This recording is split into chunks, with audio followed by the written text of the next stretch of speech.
guys are inclined to do so. So good morning. We are going to be talking about marketing today. So the first part of the class you guys are going to open your materials is the referral bootcamp, and I just emailed that to you. So the referral bootcamp I renamed to what did I rename it to? Marketing that makes the phone ring. So what the goal here with this class is just to basically teach you guys how to stay in contact. And right now, more so than ever, it is important that we double down and stay in contact with our people, our databases, our spheres of influence, people we've done business with in the past. And so what does that look like? So I'm going to walk you guys through a 33 touch program. So when you are done with class today, you can implement this plan. You don't have to think, that's the challenge, right? Is, well, I should send something out, but I don't know what to send out. And so we're going to give you a 33 touch plan that you can implement today using, variety of modalities. And then the second part of the class is actually on how to create a farm, which I think might be pretty timely right now. I feel like, some agents are going to pull back as far as marketing, and just is going to depend. I think this month is going to be telltale, right? So we get through April. If we get extended into May, I think that things might, we're going to lose some more agents, and I think people might put the brakes on some marketing and some things that they're doing. So could it be a great time to invest in a farm if you have the cash flow? It might be. I shared last week that Brandon Howe, who actually was on Nate's team as a baby buyer's agent and now owns his own real estate company. He, in 2008, when everybody was, just barely hanging on, doubled down on direct mail, and he now dominates West Wing. Like, that's his neighborhood. And we all thought he was crazy, but he had a vision, and when nobody else was doing direct mail, he was. So when I say that, it has to be a calculated risk. If you don't have the cash flow to do it today, then it's not a wise idea. But there are companies that are giving really good deals on things. They're slashing the prices on marketing. So again, calculated, you got to weigh out all the pros and cons. And that being said, too, on a side note, I think that all of us should be looking into the CARES Act and taking advantage of some of the tax, the money that's being, passed out. All of us have felt it. I've felt it. You're going to feel it in varying degrees. Of course, we are still essential, but I think you should look into that and see what support is there for you. In the event, we don't know how long this is going to last. And so, we might be fine today, but we may not be fine next month. So there's a lot of information being pushed out to you guys. So I would definitely take a look at that if there's anything that would support you in that. Okay, that being said, I'm going to do a share screen with you. If you want to open your materials, that's called the Referral Bootcamp. That's where we're going to start today.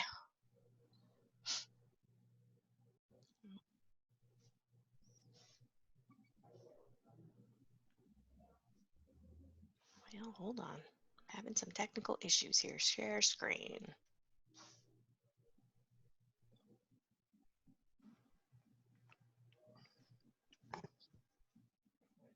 All right. So let's jump into the materials. So the goal of this class is to basically, as I already kind of said, was to teach you a proactive approach. And proactive, remember, means to produce action, a proactive approach to effectively staying in flow with people who know you and like you. So your sphere of influence, your network is what it's called in the materials. You'll hear me talk about top 50. The expectation is we want you to feel confident enough to solicit your friends and family and past clients if you have them.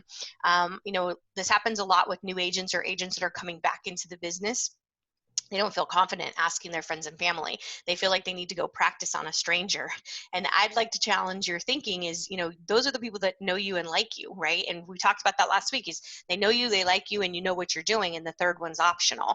And so don't get in your head that because I haven't done a sale or I haven't done a sale in a while, that your friends and family won't want to do business with you, because that's not true.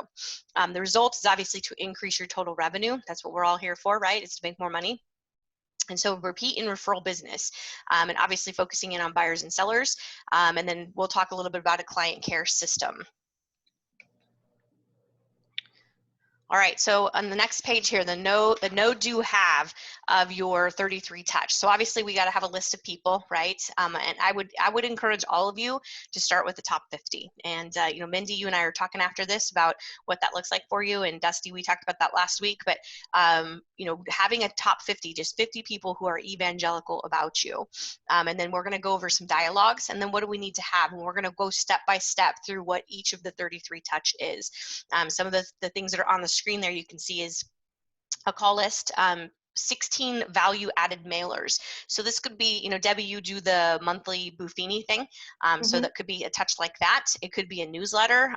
You know, there's newsletters through Booge that you guys can do. A lot of CRMs have monthly newsletters that can be pushed out. I would just challenge you that email is the least preferred form of communication. And I don't know about you, but I've gotten emails from pretty much every vendor and industry about how they're handling COVID right now. And so a lot of those don't even get open, they just get deleted. And so be mindful that if email is the least preferred form of communication, and that's all you're doing with your clients, you're doing exactly what they don't want you to do. So while I know that, you know, a paper newsletter has a cost associated with it, you know, challenge yourself to think outside the box of what that looks like, where you're touching them every single month. Birthday cards, that to me is a no-brainer. If you don't have the budget to send out an actual birthday card, a phone call is just as effective. I have actually made clients cry by being the first one to call them on their birthday. And so it's a very powerful touch to have somebody remember you on their birthday.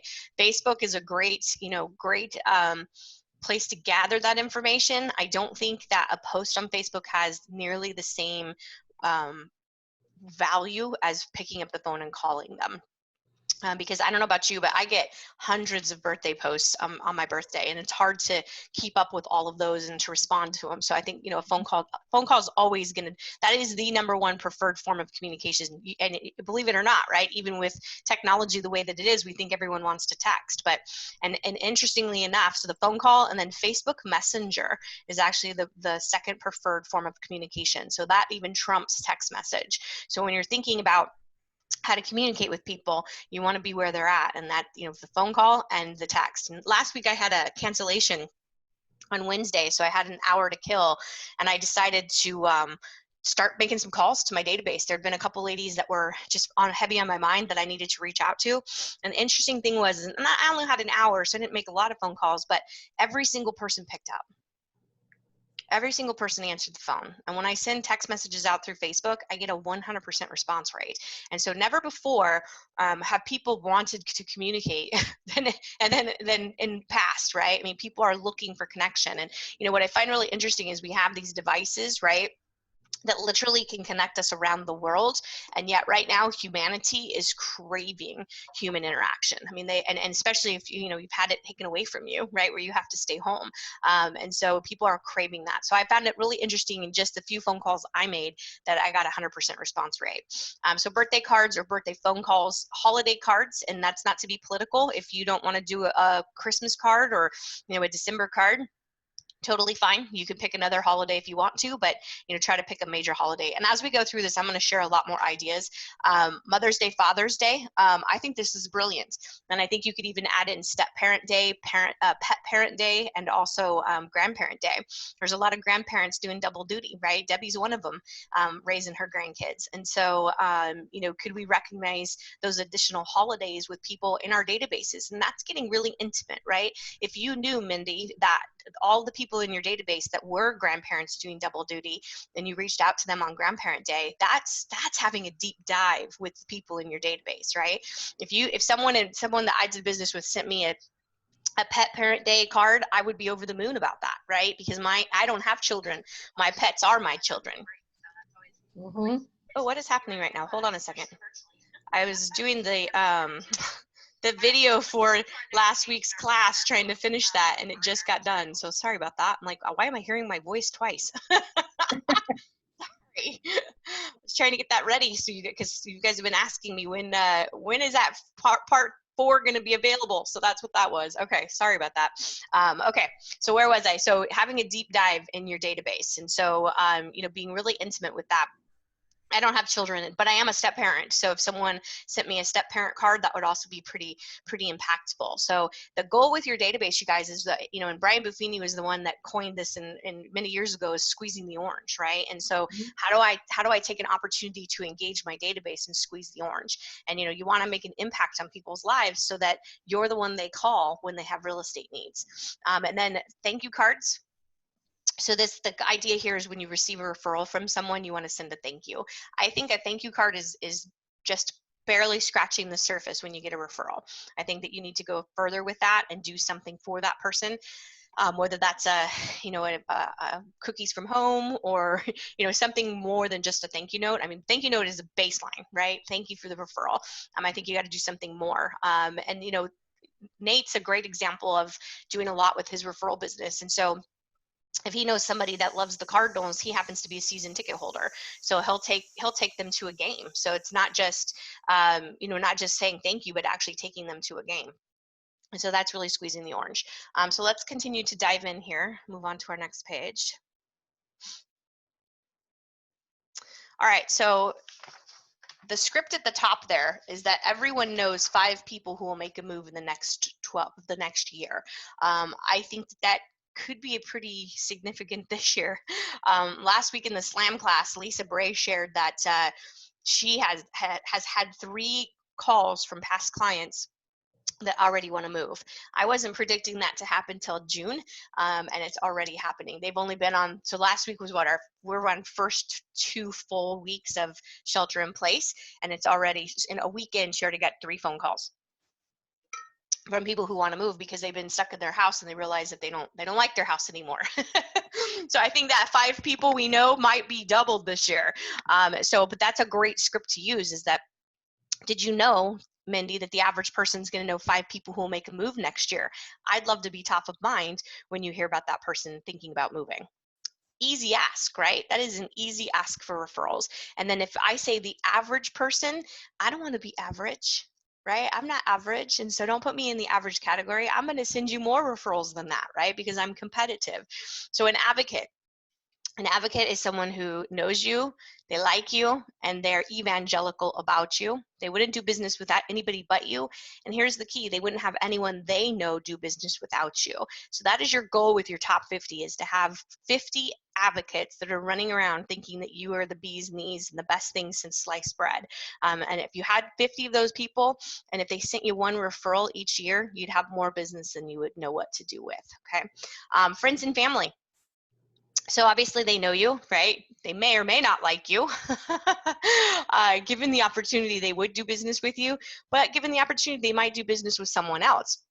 And I'll tell you, I've had family members that I've chosen not to do business with because the stress of the real estate transaction was not worth risking the relationship. And so that's important to remember, is that we can't always guarantee that we're going to get business from family and friends. And sometimes we don't want to do business with family and friends, depending on who they are. Past and present working relationships. So these are people that, buyers and sellers, maybe for sale by owners that you've worked with, and then any participants that have been in a listing or buyer conversation with you. So someone that you've met at an open house, at the grocery store, at a barbecue. So these are people that you may have done business with, and if you're new, right, you're going to be building those relationships.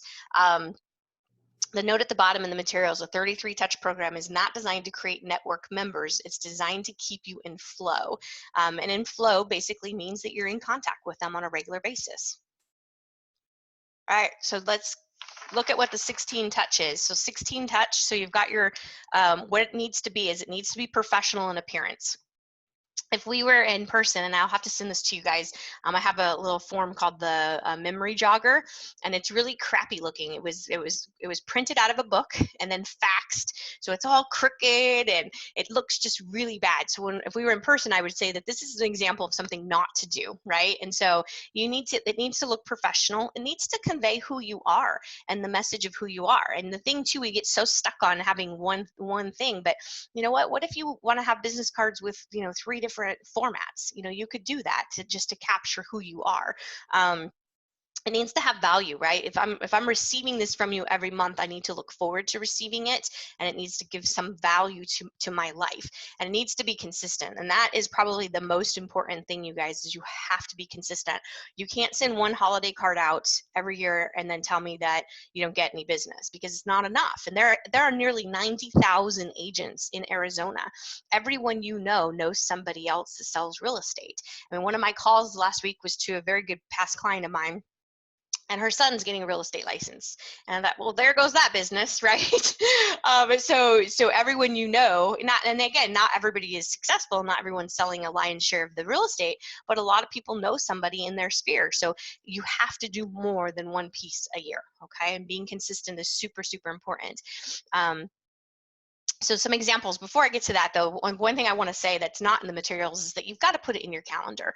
And so I would challenge you when you get done with this class today, depending on what's on your the rest of your day, is look at the rest of the year. You know, you've got this month.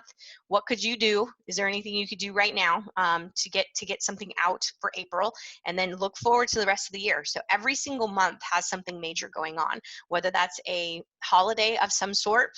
There's several opportunities if you like the American flag and you want to be patriotic. There are several opportunities throughout the year that you can use the flag between 4th of July, Veteran Memorial Day, President's Day, Flag Day. And so there are a lot of opportunities just to touch your people with that. And, you know, you can get a couple really good resources is a company called 4 Imprints. So it's the number 4imprints.com.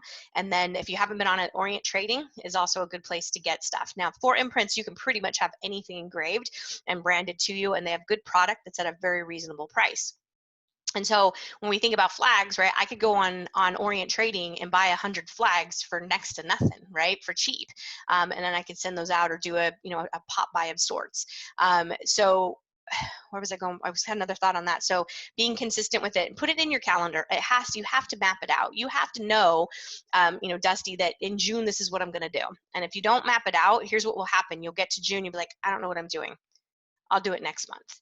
And then that will continue to cycle. And then pretty soon you'll have not done anything. And so if you were coaching with me in September, we start talking about business plans and we start thinking about marketing plans and we start looking at that, because by October, I want you planning it. And by December, I want it done so that we're launching January's in December, because that's how it needs to be done a month in advance, right? So plan it ahead. If it's something that needs to be done, try to outsource it. If something needs to be created, I try to outsource it so that it's not on your plate. Core Fact, if you want to do postcards, is a really good option. You can go in and set and forget it. They've got a lot of great templates. We can use email to some degree. And then the last thing I want to talk about before I move on to the materials is client events. So National Association of Realtors produced some statistics a few years ago, and they said the number one way to generate new business and referral business is to host client events.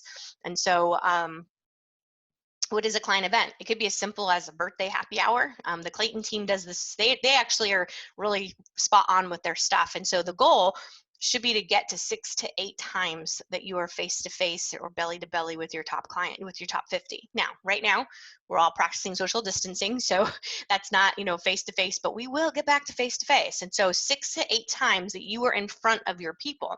That might seem like a lot, but let me walk you through it. So if you did a quarterly happy hour, there's 4 touches.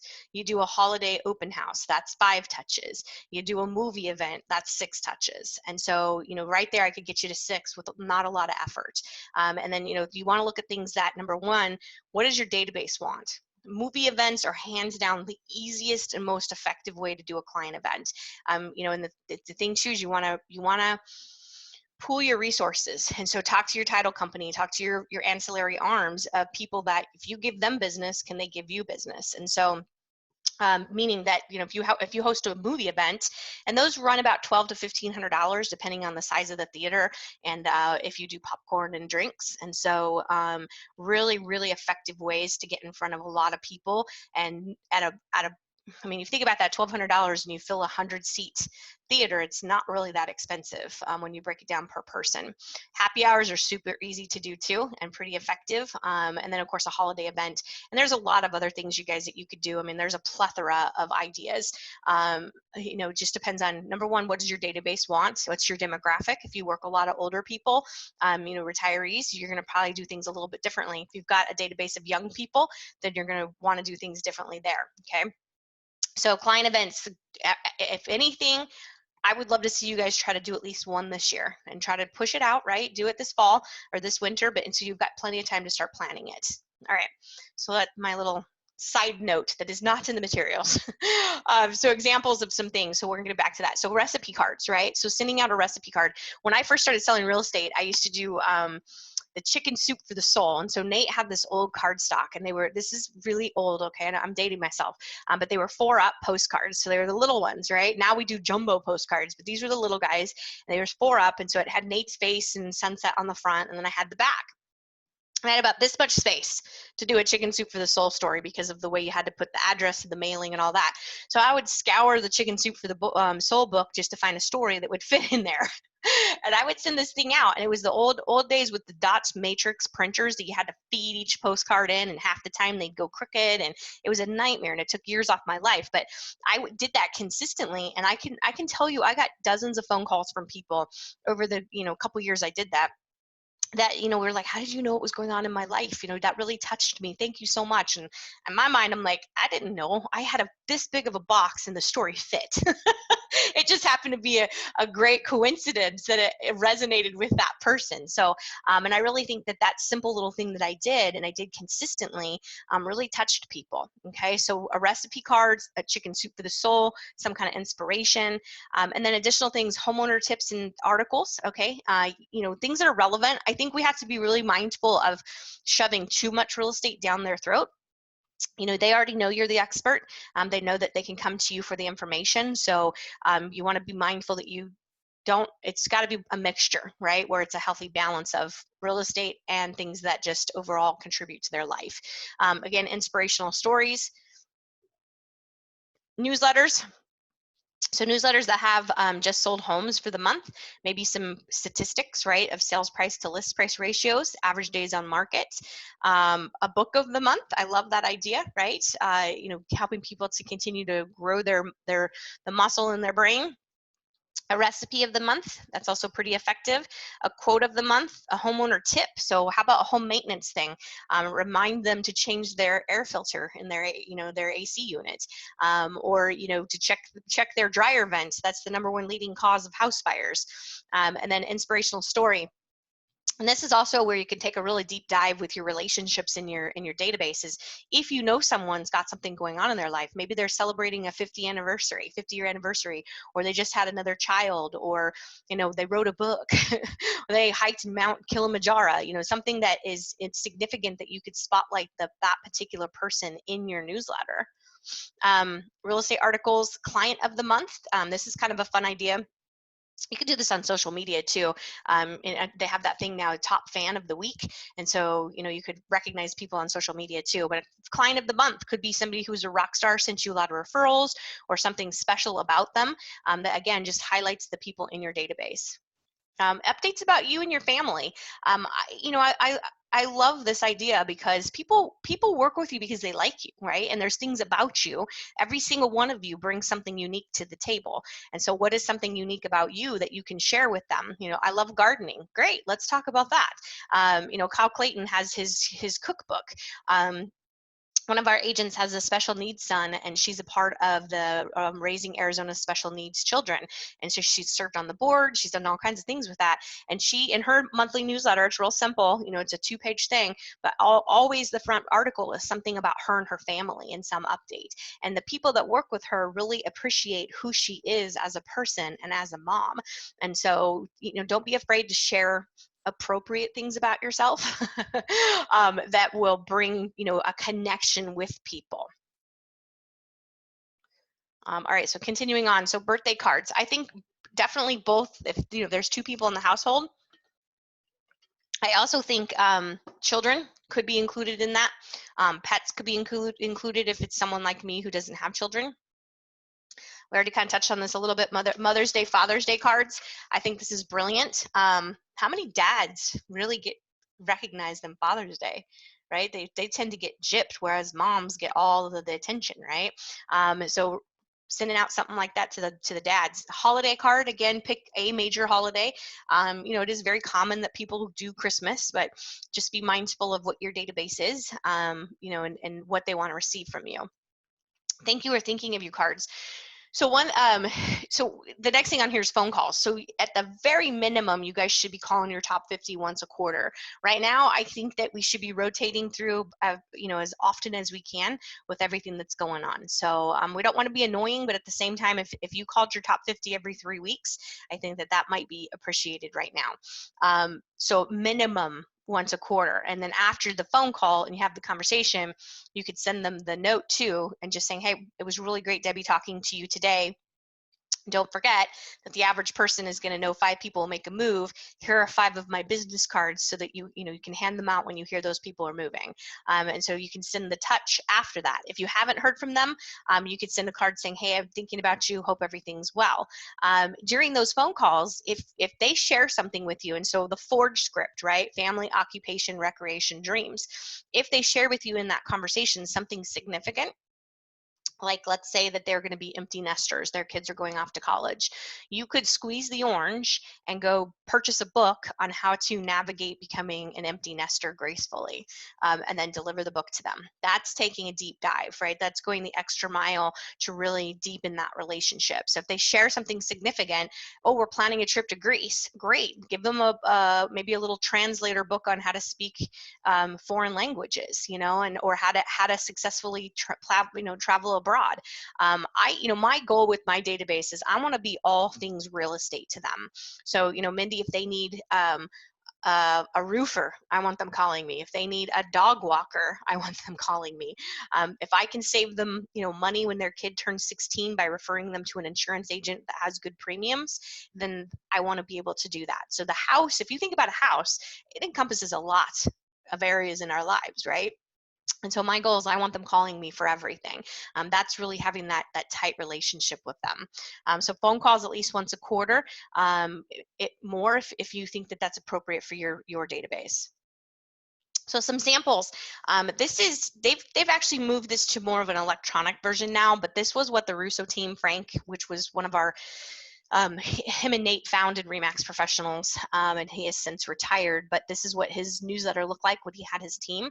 So the front article was always branded to him, and he always wrote the article, something relevant that, was about real estate.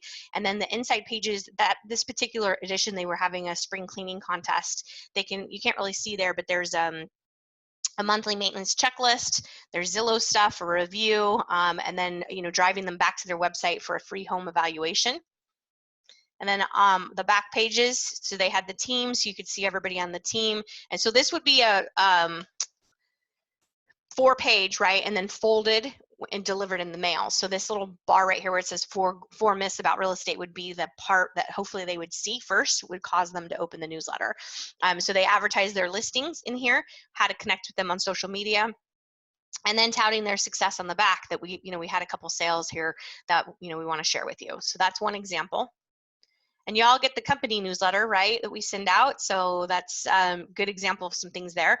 This is Barb's newsletter, and she's been farming in Stetson Hills for probably about 8 years. And she does a decent book of business in there. One thing that's unique about Barb is that she's an original homeowner, so she lives in the neighborhood. And so, we brand this. This is older. I need to update it. She's actually switched her colors to the Remax Luxury Blue. If you guys don't know that, Remax spent a lot of time surveying rich people and they decided that this really pretty royal blue or navy blue was the color that rich people like. So they've switched all of the luxury marketing to that color. But nonetheless, so she's got her little blurb about her. This front page here with this data has been consistent throughout every year that she does it. And she's shared with me, she's gone on listing appointments and people will have these stacked up and highlighted because they're tracking the market and they're paying attention to the data. And on the inside, she does this Sudoku puzzle, which interestingly enough, she actually had there was a mistake on the Sudoku puzzle from the Sudoku website, and somebody got it and called her and told her there was a mistake. And at first, Barb was a little upset about it, but I pointed out to her, I said, that's a good thing. And she said, well, what do you mean? I said, they're reading your newsletter. And the fact that they took the time to call you and tell you there was a mistake is huge. And here's how you can squeeze the orange. Take them a thank you. Thank you for helping me to improve the product I'm sending out to you. Talk about like really having a wow factor. Nate had that happen to him too. This was a while ago, but when we did all those Fannie Mae properties, and he still does this, so, and you guys should do this too. So when someone buys your listing, we put those people into our database and they become the other agent's client, which is an orphan, because there's a high probability that that agent will never market to them and may not be in the business when they're ready to move. And so we put them in our database. Now, if it's one of you guys, we're not going to do that. But if it's an outside competitor that sells our listing, we're absolutely putting that person and they become an orphan. Now, we did that with all the 679 bank-owned properties that we sold that year. This lady had bought one of our Fannie Mae listings. Nate had a typo in his newsletter, and she emailed him to tell him he had a typo. And, he was all kind of, been out of shape about it. And again, I pointed out, I said, this is a good thing. That means that they're reading your stuff, right? And so it's okay to have mistakes every now and then. Of course, you don't want to look like you're uneducated or have a grammar issue, but it's okay to have a mistake, because that lets people know that, one, it's actually you doing it, and when they point it out, it's an opportunity to engage that person and say thank you, and add them, add if they're, obviously they're in your database, and so now can I gather some other information about them, especially if they are an orphan client. So let's see, what else does she advertise here?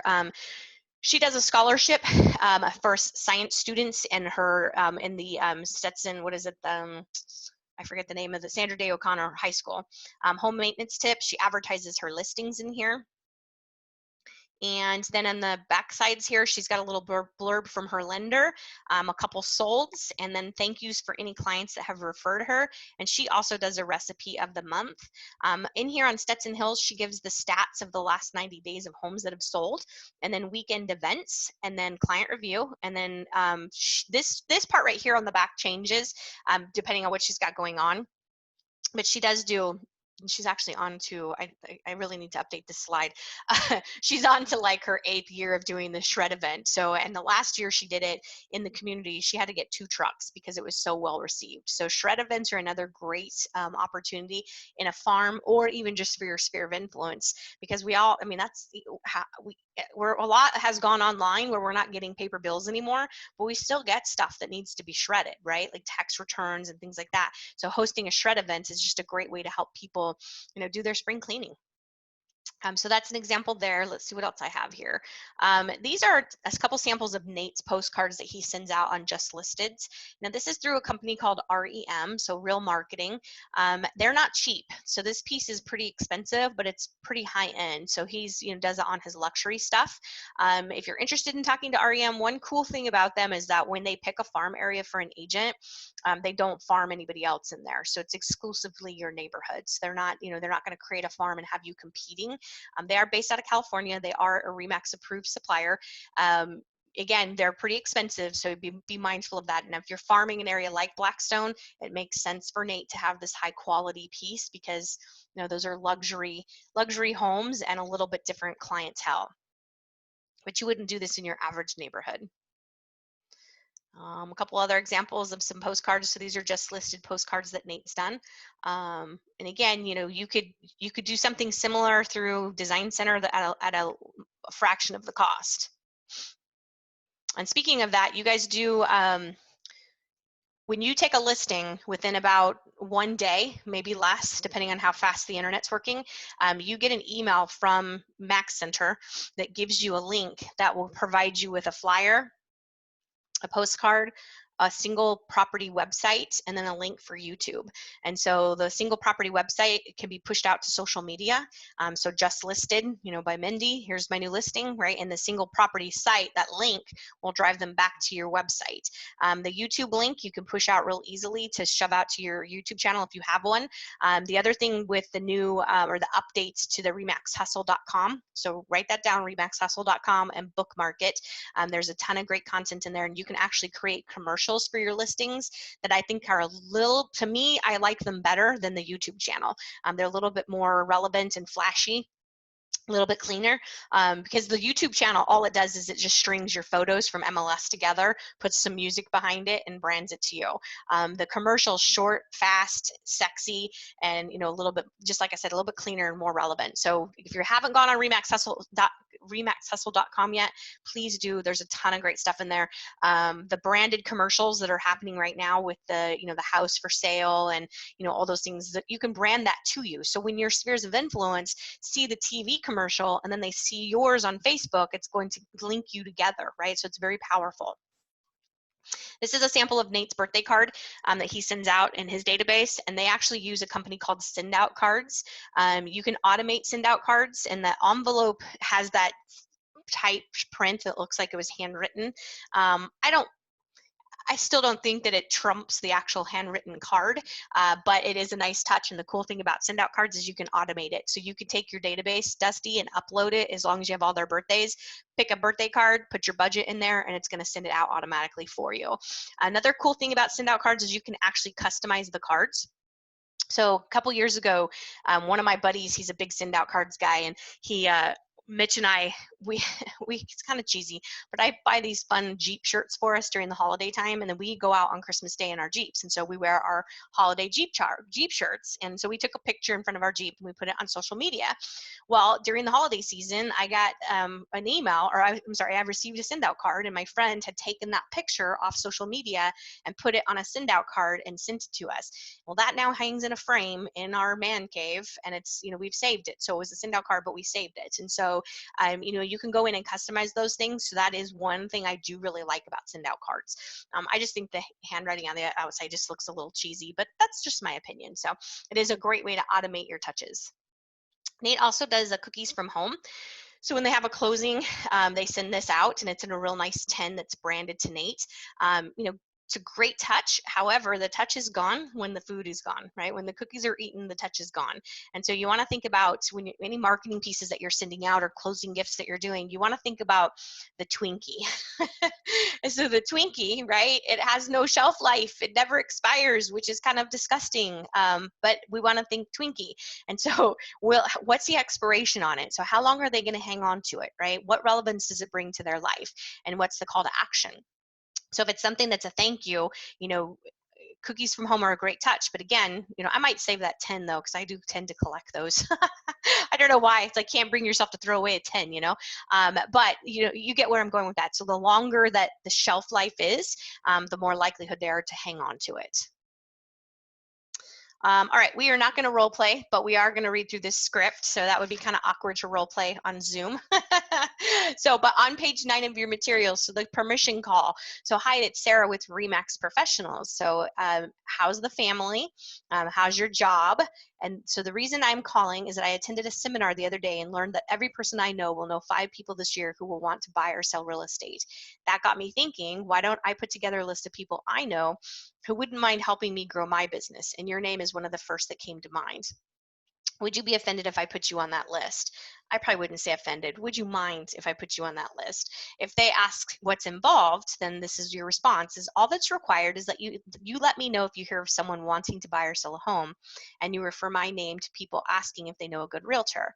I also want to stay in contact with you through the mail and maybe even give you a phone call now and then. Are you okay with that?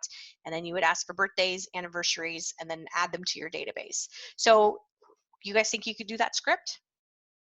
Pretty easy, right? That's an easy dialogue to have, right? I absolutely think so. All right, so that's the permission script there. So you guys, we all have time to do that right now. All right, so first thing here, this is page 10. So create the list of names, so your top 50.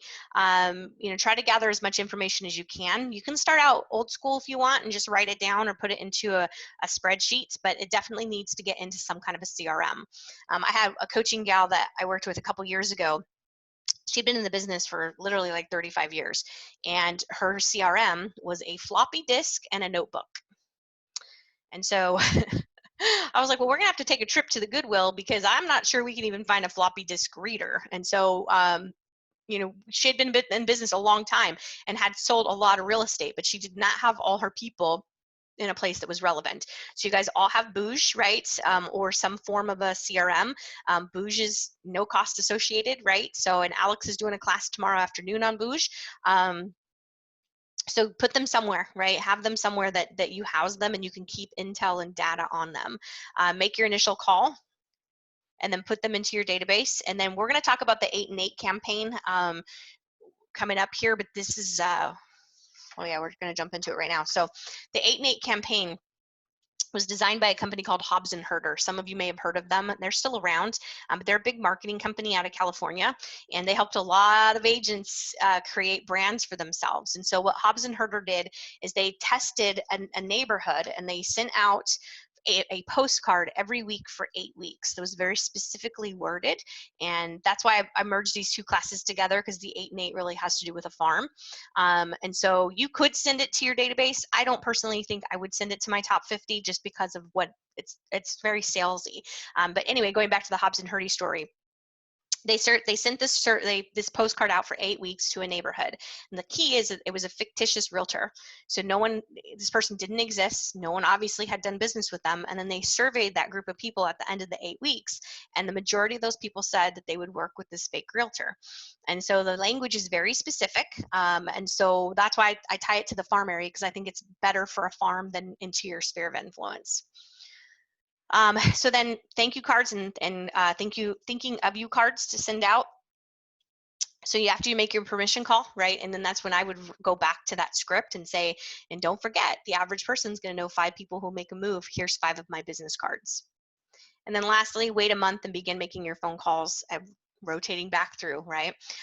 One of the things that is in Workman that I absolutely love, and I hope you guys will go find it, it's called the Top 50 Lead Tracker. So if you go into the training center where you watch all the BAM and SLAM and RAMP videos, you can just type in Top 50 Lead Tracker. It should pop up as a resource. If you can't find it, let me know. But the Top 50 Tracker is pretty cool. So it has a month, every month of the year, and then it has some drop downs of what was the touch. So Mindy, if you called or you had a meal or you did a pop by, and so it's really giving you a lot of information about your top 50 and helping you to stay on top with them, right? So, because we all think that we're good, right? Yeah, I talk to people, but how many people are you actually talking to on a consistent basis? And so that tracker is there to help you, and then you get a score, an overall score throughout the year, and you can also track referrals that are coming in, and so and then any events that they attend if you have client events. One thing I really like about that is that, number one, it keeps me accountable and really puts it in my face, am I actually talking to these people?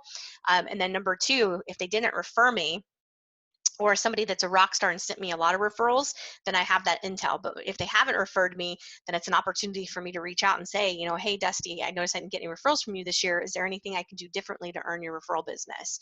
And if they say no, then they're off my top 50, right? They get kicked out of the Cool Kid Club. And so I only want to have people in there, and it's organic, right? It's going to change. And so I only want to have people in my top 50 that are truly top 50.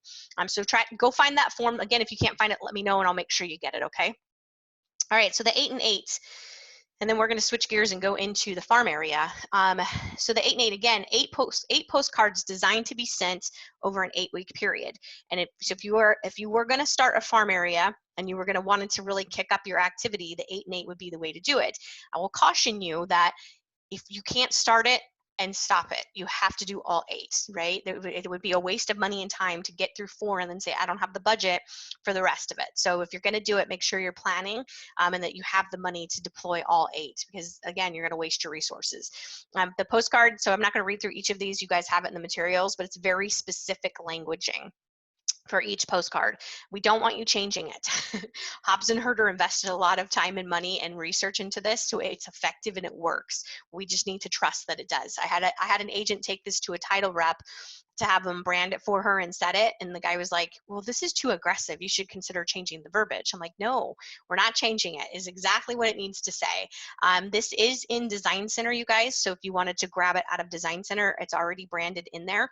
There's a set for buyers and for sellers. Orlando, our marketing guy, has also set this to some custom graphics, because the front of it, if you look at what's in and I think I may have it on here.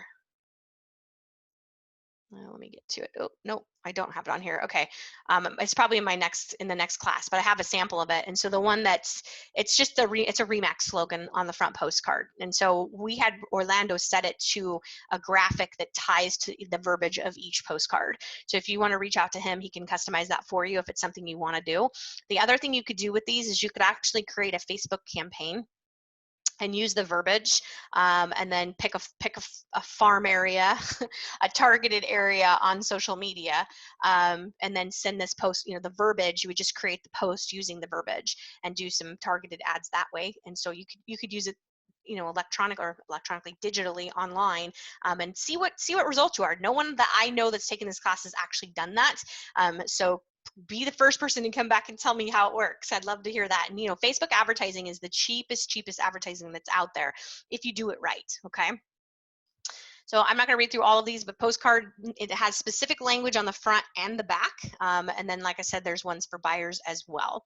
So a buyer, you know, you guys could create a targeted audience on Facebook that maybe are renters, right, that should be buying right now. And so, you know, you could create this language on there. And again, it's on Design Center, and just type in, when you go into Design Center, go to the search bar, type in 8 and 8, it'll pop up. But I would encourage you to go to Orlando and look at what he's created, because he's already got it all ready to go and it can be customized to you. Okay. All right, we are done with that. So let me do a stop share there and open up my other PowerPoint. But let's come off mute and have a little discussion. What do you guys think of that? I thought it was awesome. It's a little overwhelming because there's so many good ideas, and I'm thinking, oh my gosh, how am I going to do all of this? I want to do all of it. I love it. So how do you eat an elephant? One bite at a time, right? So organize all the ideas that you had, and then just prioritize them based on what am I going to implement first. And, you know, Dusty, maybe it's just implementing birthdays. You know, that's where I'm going to start. And then you add in, right? Or maybe, hey, I really want to go. I'm going to go all in. I'm going to start a newsletter. And on that too, Orlando has newsletter templates, you guys, and he can do it through MailChimp if you want to set it up that way and do it digitally. Or if you have the budget to do an actual printed newsletter, he can help you set that up as well. There are a lot of options for newsletters out there if you want to research it, but we do have in-house, we have that option for you, okay? So write down the ideas that you came up with and then just pick one. Mario said great information. I'm assuming you're probably at the station, so you can't interact with us. Debbie, what about you? This isn't your first time taking this class. I put you on mute, so I'm unmuting you. There you go. I take it as a reminder. You know, I send out, my Buffini stuff goes out on the 1st, and then I also do my email the 15th, but I keep kind of thinking I ought to do more, especially right now. Yep. Yeah, absolutely. Circle the wagons, right? Mm-hmm. And then Mindy, how about you? You're on mute. I thought it was great. I already emailed Orlando, actually. Did you? Yeah. Yeah. Good. Okay, cool. Yeah, so the farm area on the 8 and 8, that to me, again, I'm not going to send that to my spheres of influence because it's very salesy. So that's where I've modified this in the class. And I think, you know, if you want to do a farm, it's a great way to pole vault the farm and just get going really quickly on that. Okay. Does Orlando send those out for you, or does you have to print it and then mail it? So he does the design work, and then we have a company that we recommend is Mags Mail. His name's Barry Etter, and if you look at the newsletter, the company newsletter, he has a little segment in there, so you can get his information there. And he's local, number one, so we like supporting local businesses, and he's pretty aggressive on pricing, so he'll match competitors, and so and Orlando can work with him too, with Barry directly, to make sure that everything gets sent, and it's the proper sizing files, you know, all that print stuff that they need to do. So that's who I would recommend. I mean, obviously if you want to shop it around, but again, he's who we use as a company, and that's who Nate uses and several of our other big agents. Okay. All right, so let's jump into the farm area. So this is your second set of materials called the Marketing Bootcamp. Let me do a share.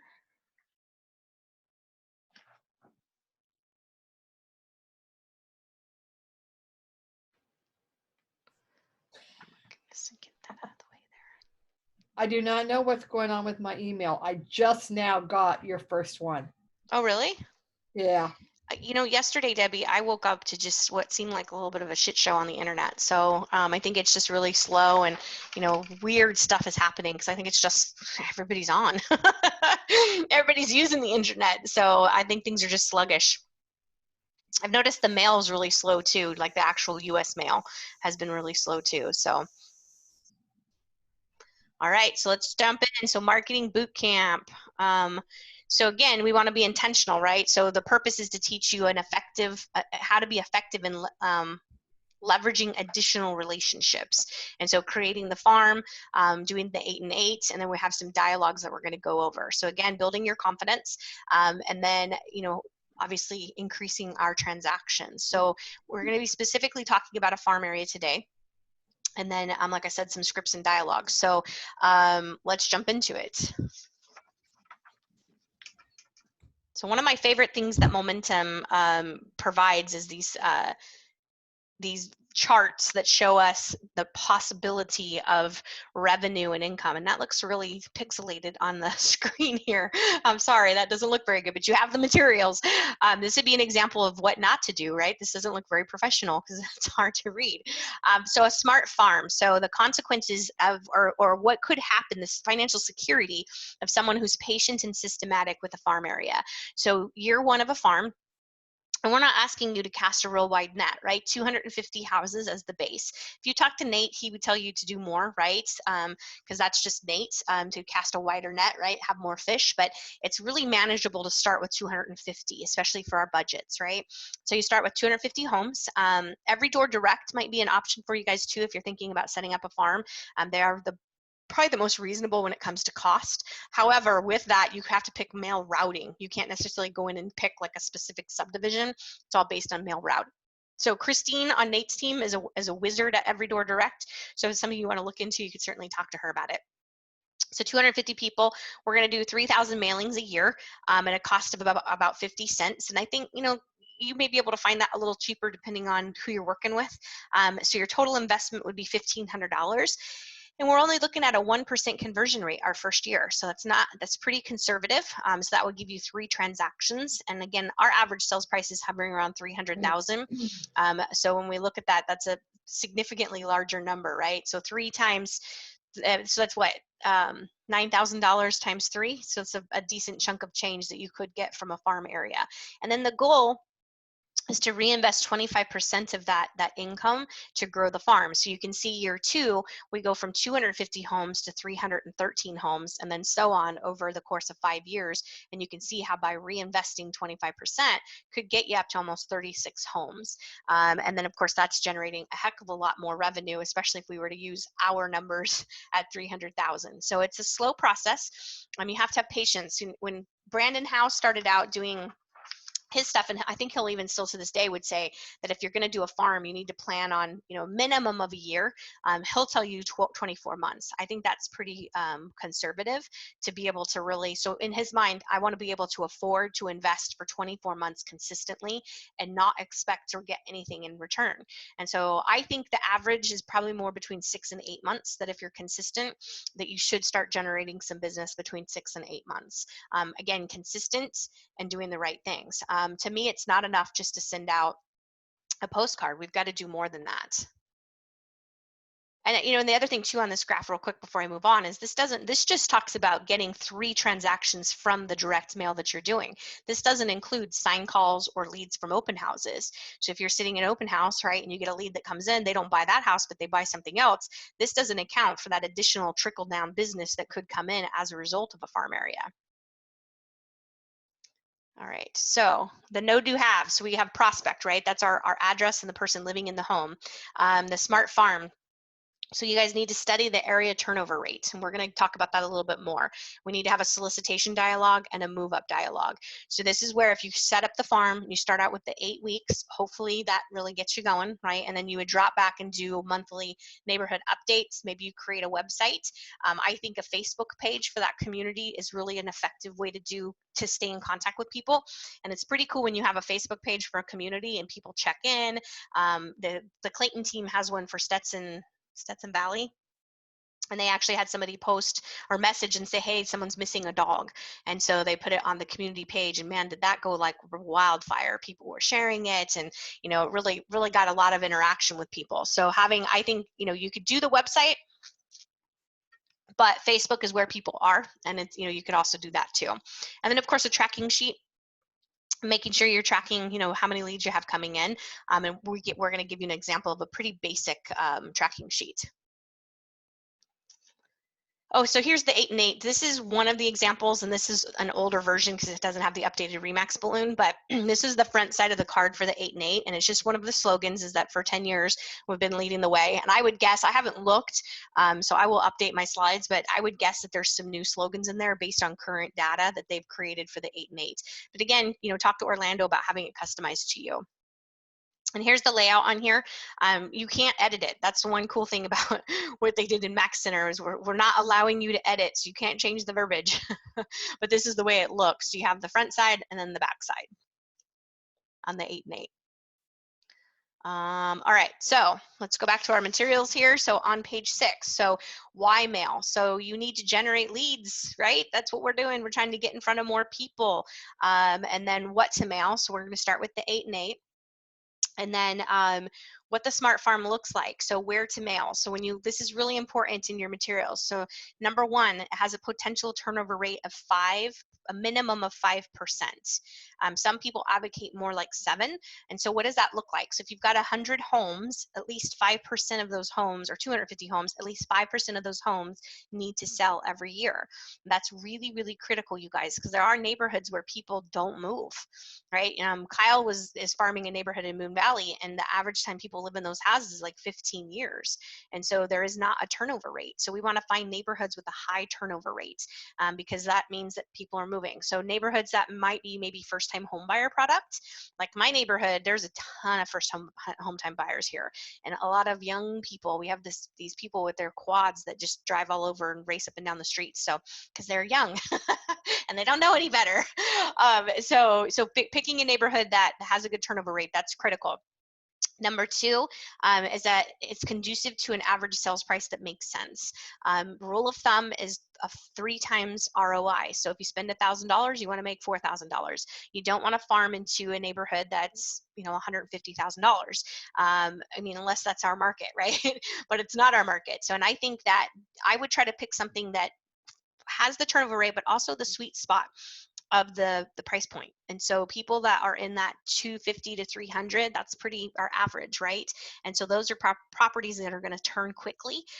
You farm an area that's luxury, we may see a slowdown in luxury stuff. Although I talked to a lady yesterday that sold a $900,000 house with multiple offers in the middle of a pandemic. So I'm just scratch. I'm glad for her and happy for her, but at the same time, I'm like, wow, you would not have expected that. So picking something that's in the sweet spot that makes sense for the average sales price. And then you also want to be looking to make sure it's not already being farmed by another agent. And so how do you tell that? You would go into MLS and you'd pull, I'd even say the last 6 months of sales, and just scroll through and see who's selling them. If somebody's got 3, 4, 5, 6 transactions, they probably are farming that neighborhood. If they have 1 or 2, the one might be a friend, and then they happy coincidence that they got the neighbor's house because the sign went up. So I would look for multiple transactions that might be an indicator. Okay. So we want to start out by sending the 8 and 8. And then drop back to a monthly postcard with updates, and then being consistent with that. Now, I also think that you need to take a physical presence. So, a couple years ago, Nate went on a listing appointment in Blackstone, and he calls me up and he's all fired up because the guy said he's not getting Nate's monthly mailer. And, why isn't this guy in my database? And so we look, he's in the database, but he's like everybody else that stands over the trash can before they come into the house and throw all the junk mail away so that it doesn't even make it into the house, right? And so unless you're thinking about selling a house, you're probably not looking at those real estate solicitations that are coming to you, right? And so you have to be a little bit more aggressive. So when I say take a physical presence, be involved in the community. Are they having, is the HOA doing some events? Are they having community yard sales? Is there a school that maybe I could sponsor some sports activities? I've heard of agents going around, and this is, a lot of communities have limitations on when you can have a yard sale, but depending on the neighborhood and the HOA, this particular agent would go on Saturday morning, Saturdays and Sundays when people were having yard sales and deliver donuts. And so she built a really good reputation in a neighborhood just by doing that. So getting involved in the school, getting involved in the HOA, taking a physical presence in the neighborhood. Sherry McBroom is a great example of this. She farms Hillcrest Ranch, and she rollerblades. And so she rollerblades and hand delivers her marketing stuff. So they know her as the agent that rollerblades. And so she's getting exercise, she's getting her vitamin D, and then she's rollerblading through the neighborhood, and she dominates that area and has for a long time. And so taking a physical presence, I personally think that it's really passive to just send a postcard every month and not do anything additional. So get involved. One of my, I love the idea for schools is to sponsor having a police officer come in and do the national database for kids, right? They take their picture and do their fingerprint. And so that's something that, if the school would let you come in, that could be really well received. Nate used to do a magnet. And so when his kids were at Arrowhead Elementary School, he did a magnet that had all of the calendar days for the school, like when parent days and half days and holidays, and they had this hanging on the refrigerator.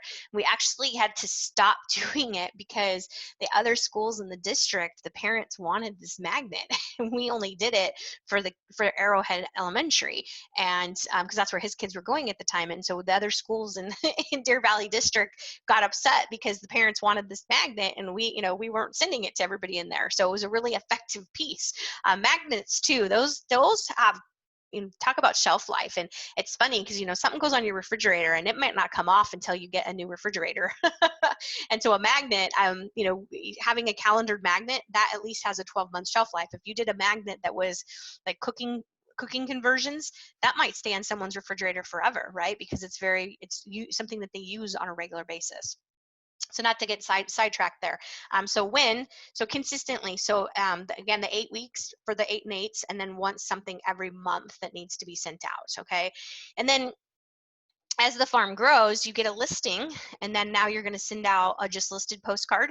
Maybe you hold an open house, and so you're going to market around that. And then when it goes under contract, that's an opportunity to market as well. And then when it sells and actually closes, that's another opportunity to send out a just sold postcard. So as it starts to grow, then you have more opportunities to engage the people in the farm. All right, so less information is better. So something that Nate started doing a couple years ago is removing the eliminators. And so what does that mean? So on his flyers and even on VoicePad, they take out anything that's an eliminator. And so they don't have bedrooms, they don't have baths, they don't have square footage, and they don't have price. So their marketing stuff is going out with very, just pictures and details, right? Maybe an address, but they, I think they do put the address in there. But if I give you the price, then why do I need to call you, Mindy? If I give you the square footage, Debbie, why do I need to call you, right? And so if you remove that stuff, then that ups the game that they're going to hopefully transfer through to you or call off your flyer. Now, you're going to get people that'll be upset that why don't you have the price on here, right? But that's going to be few and far between, and your chances of converting more sign calls is greater, or converting more people off of a postcard that you send out. So the sample on page 7, pretty basic, you guys. I mean, this is pretty, in my mind, pretty old school, right? So August activity, 5 home sale, 10 are available, average prices, average list, and then for more information, call me. And so you cannot advertise active listings that are not yours. You can put in the address, but you can't put, you can't put the address. You can put, you could say 3 bedroom, 2 bath, 2,000 square feet, priced at such and such price. You can advertise them if you get the listing agent's permission. That's the only way. So on actives and pendings, sold or anybody's game, okay, you can advertise those. So you got to make sure that you're following the rules, because your competition will turn you in, especially if they live in that neighborhood and they're upset that you're soliciting their people or their neighborhood, okay? So consistent and professional appearance. The note here is to increase your results, mail just listed summary cards to your farm area quarterly. So upping that, so you'd have a monthly thing and then add in something every 3 months that's an overall summary of the market. And you want to make sure anything that you guys are preparing like this, you need to get Shannon's blessing on it before you spend money, because even the smallest little thing can get us in trouble. We've had agents get fined for saying they were number 1 or whatever. And as emotions are heightened right now, I think that we have to be really, really careful that we're following the rules to a T. Plus, we need to protect our brand, and we need to protect the consumer. And so make sure anything that you get laid out, that Shannon takes a look at it for you to make sure before you give them the credit card number and buy the product. Okay, so on the next page, so quarterly farming. So sellers want to work with agents who get superior results. So here is an example of what you could send out on top of your monthly, this would be something to send out quarterly. So why list with Realtor Susie? Because the results speak for themselves. And so she's giving an average of what her listings are, what they've sold compared to the average agent. List price to sales price, that's an important piece of data, because you can see on the example that Susie sells houses for almost 10% more than the average agent. If I'm a seller, that's a significant difference in price, right? And then the average days on market. When I first started selling real estate, you guys, we took year-long listings because it could take 9 months to sell a house, right? The average days on market were about 3 months. And so now if something doesn't sell in 3 hours, people are freaking out. And so, and the average still is around 60 days in Maricopa County. And I think that's taking into consideration all of the, coming soons and people that leave stuff under contract taking backups. So 63 days, you can see that's a significant difference. And so if I'm a seller, I don't want it to take 3 months to sell my house. That's 3 months of having to make sure my house is ready every day for showings, carting kids around, carting pets around, right? And so if I look at that, that makes Susie's results very attractive, that she could sell my house in more than half the time that the average person could do. And so having the information in here, my unique approach is different. Having the quote from or a testimonial from someone who's happy about you.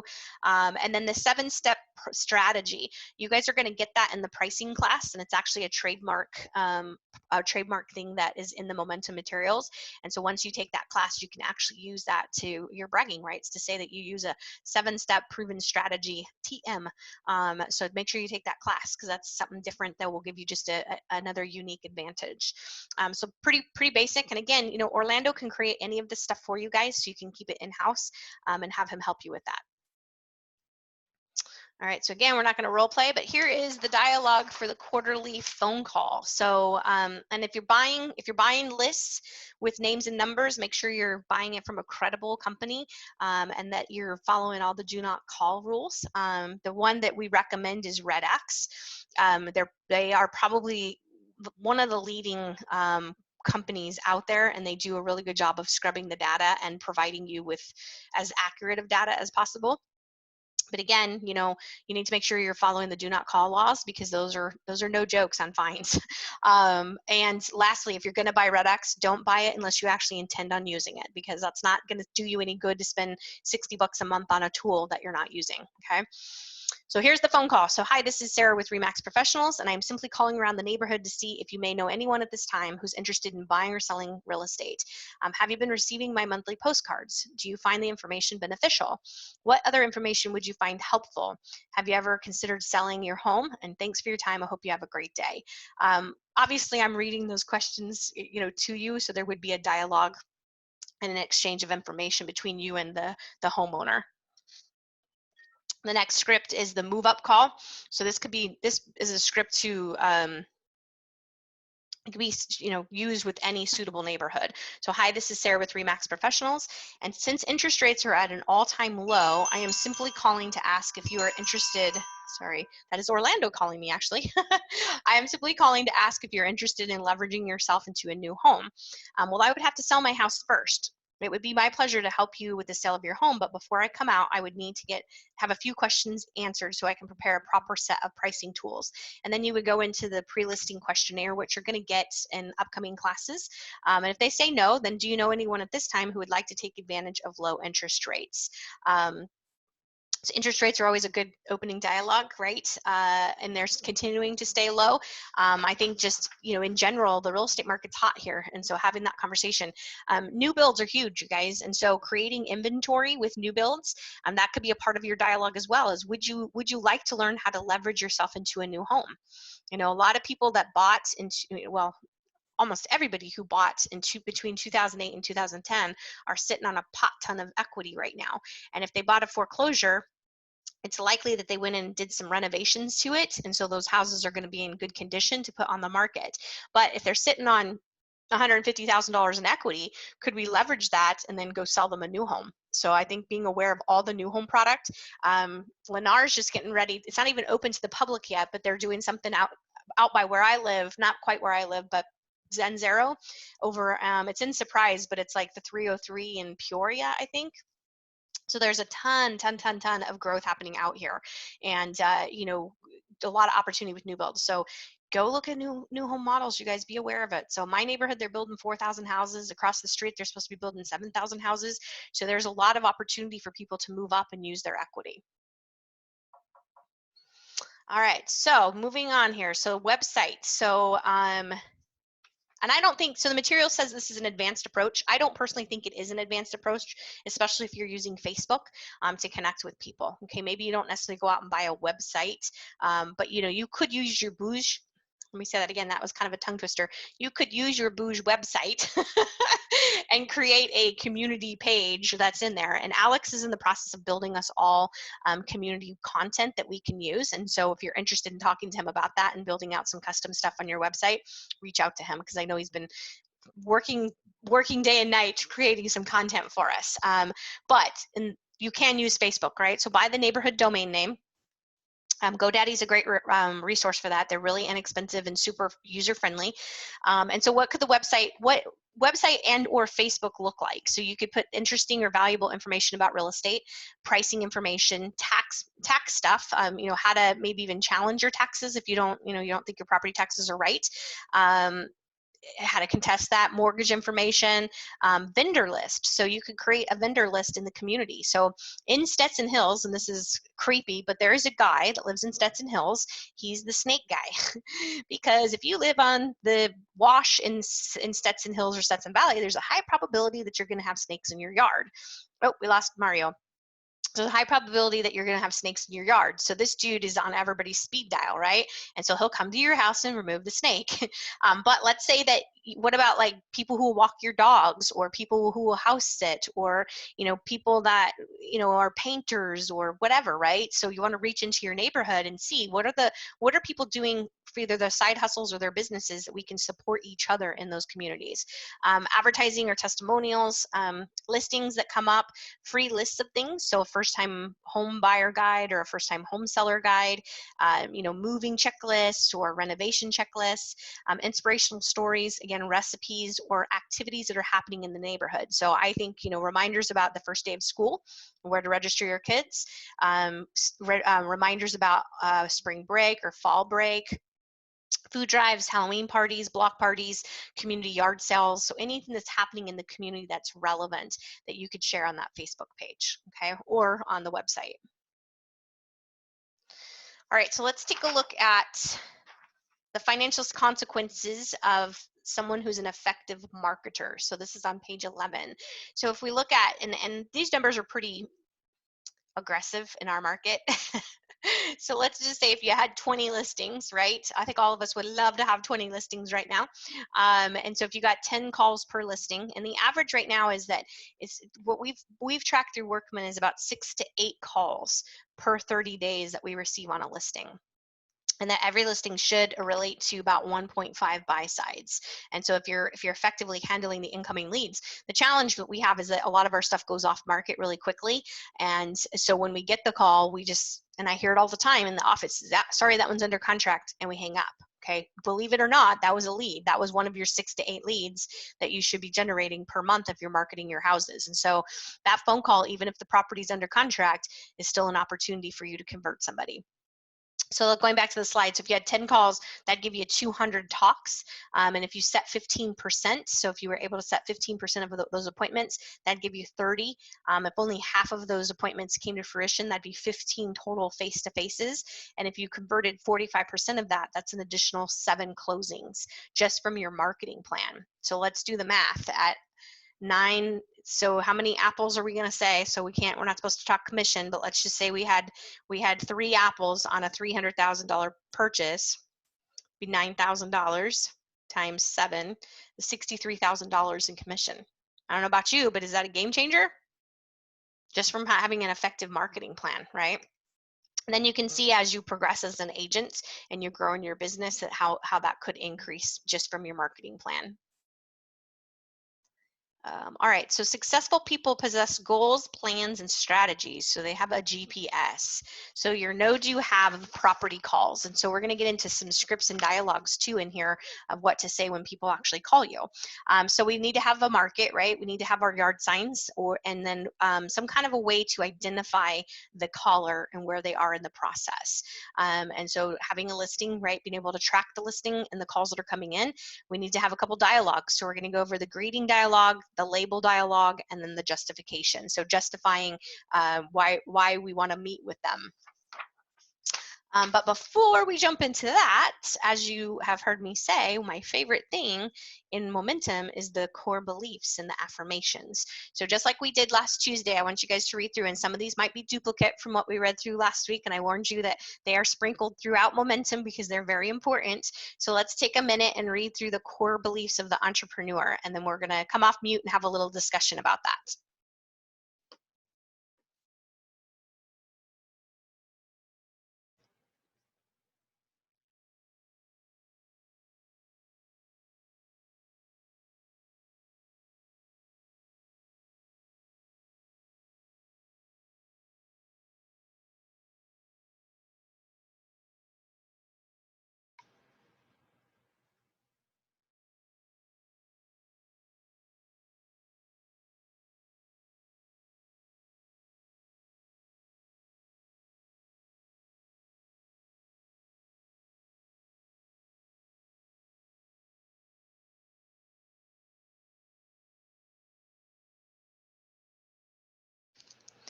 All right, so who wants to go first? What did you think? Do we, a couple of you, this is your second time seeing these from last week. Mindy, it's your Dusty, it's your first time. So what do we think? What stands out to you? You're all on mute, so. Debbie. Focus is the key to success. Did you say that one last week too? No. Somebody did.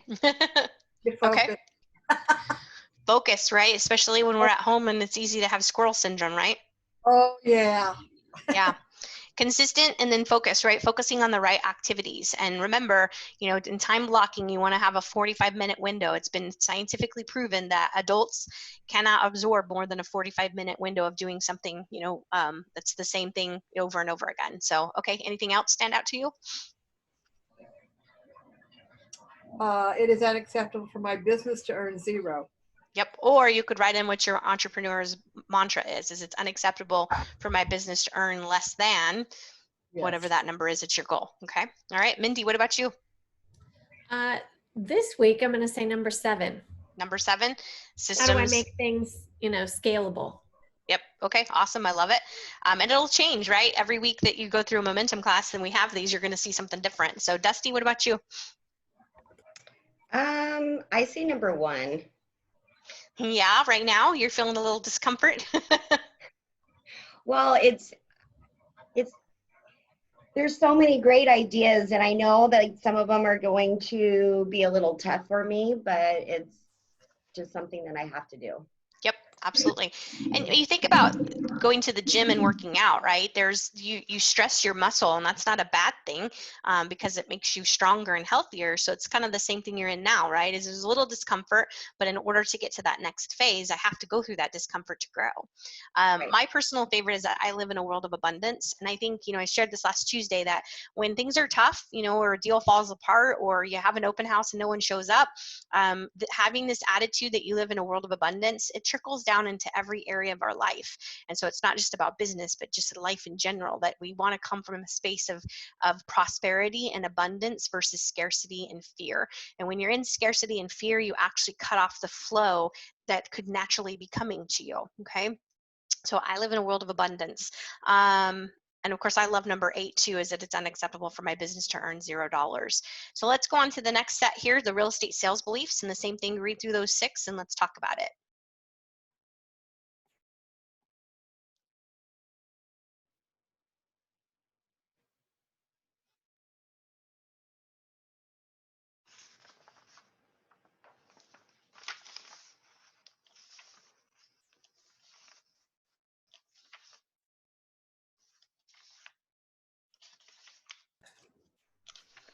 And whoever wants to go first.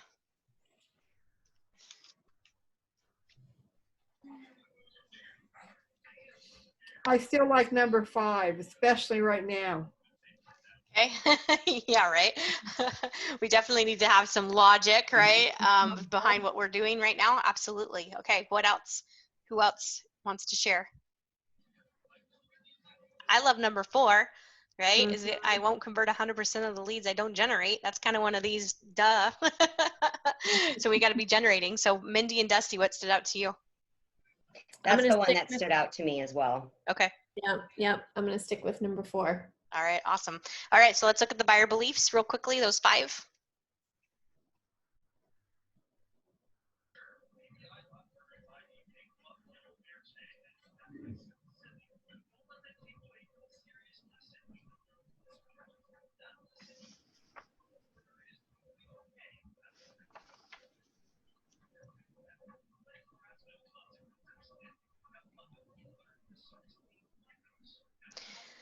All right, so I know a couple of you saw this last week, but what stands out this week for you?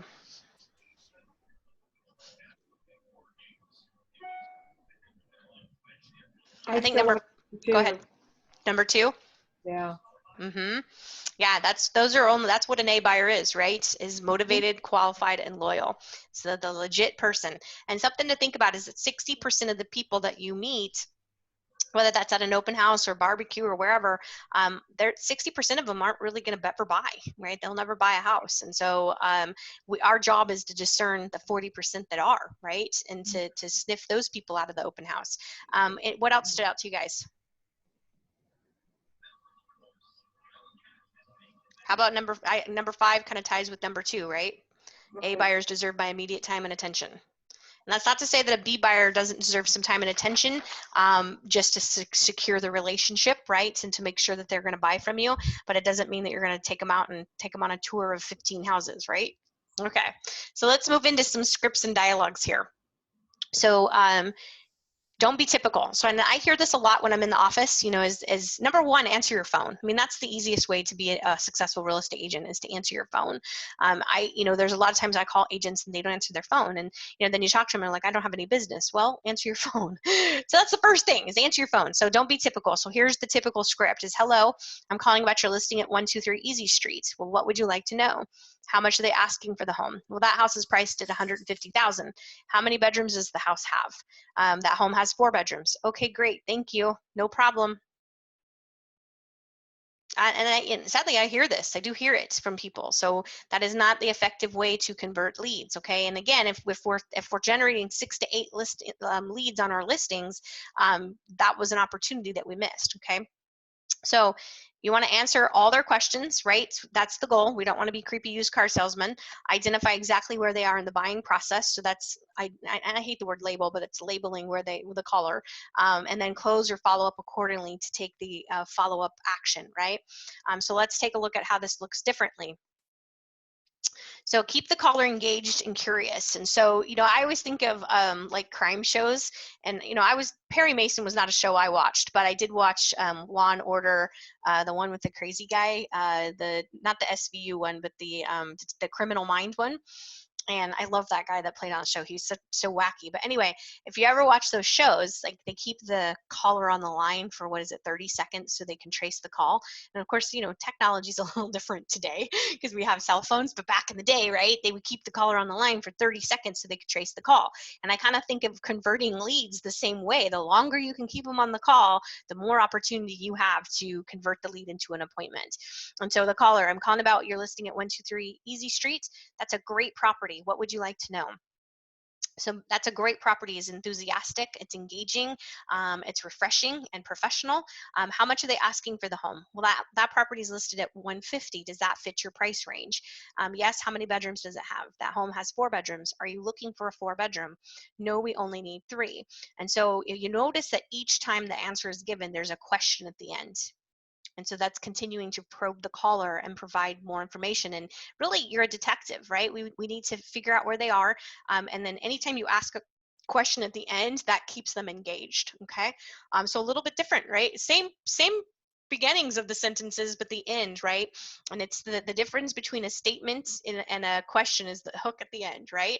And so does that fit your price range? And then keeping going deeper with it. And so then if you want to keep engaging the caller until you hear no, and then once you hear no, you want to switch from the information giver to the where are they at in the process. So I'm going to become investigator at this point. So if they said no, we only need a 3-bedroom, now we're going to switch gears. So then looking if going on with the scripts here. So, and I love the script that's in here. So if they're yes, but then they're not using a process. So once you've the information has been provided, you want to switch into the investigation role. So then here's the question. How are you going about finding your perfect home? And if they say something like, well, we're driving around or we're using Redfin or Zillow or something like that, that kind of tells you that they're not necessarily being proactive. So here's the script. How would you like to use a proactive process that will ensure you get the home you want and want the home you get? I love that. I think there's so much meat to that. And if there's anything you take out of this class, it's that script and internalizing it, especially right now when people are having to write multiple offers. You using that and saying you ensure you get the home you want and want the home you get.